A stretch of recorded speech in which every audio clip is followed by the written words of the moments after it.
Ciao a tutti e vi torno a parlare di Sea of Thieves dopo l'aggiornamento completamente gratuito che c'è stato il 22 di giugno. Sviluppato in collaborazione da Rare e i creativi di Disney, Sea of Thieves e Pirate Light è un aggiornamento gratuito di Sea of Thieves che è stato introdotto il 22 giugno. Questo nuovo aggiornamento introdurrà dei nuovi personaggi, iconi e musiche e contenuti dei Pirati dei Caraibi. Sì, avete capito bene. Parliamo di una serie di 5 storie assurde che permetteranno da soli o in ciurma fino a 4 giocatori di affrontare un'avventura dal taglio cinematografico viaggiando spalla a spalla con Jack Sparrow e visitando nuove ambientazioni mai viste prima nel gioco.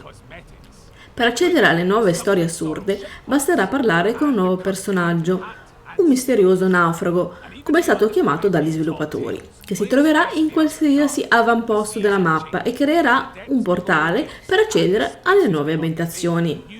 Per tutti i giocatori alle prime armi verrà anche aggiunto un pulsante nel menu iniziale che permette di avviare la partita direttamente al cospetto del naufrago. Per riuscire a concludere quindi le 5 storie assurde hanno calcolato circa un tempo, quindi andrà dalle 8 alle 12 ore circa di gioco, e questo soltanto per quanto riguarda le missioni principali. Poi avremo anche delle quest secondarie. Oltre ai contenuti legati all'avventura, l'aggiornamento introdurrà una serie di personalizzazioni cosmetiche che vanno dagli abiti di Jack Sparrow al proprio alter ego fino agli abbellimenti a tema per la nave e per il proprio animale da compagnia. Qual è la trama di questa nuova storia? È molto semplice. Jack Sparrow ha rubato il più grande tesoro di tutti i tempi, ossia una chiave d'oro che gli permette di accedere a un nuovo mondo, superando l'orizzonte e arrivando nei mari dei ladri.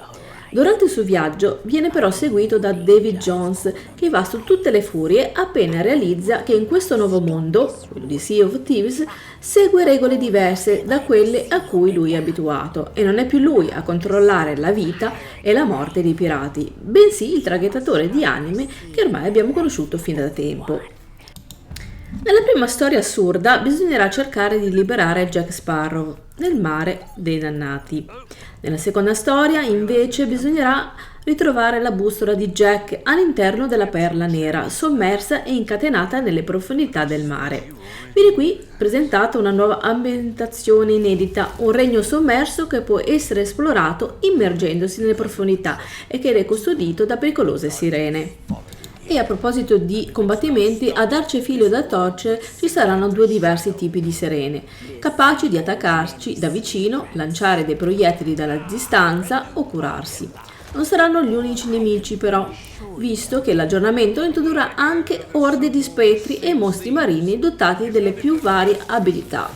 Da quello che crea uno scudo elettrico e si sposta come un lampo, e l'altro che rilascia spore dalla bocca e si nasconde sotto la sabbia, mentre il trailer ci anticipa un indimenticabile faccia a faccia col Kraken, direttamente nella sua tana.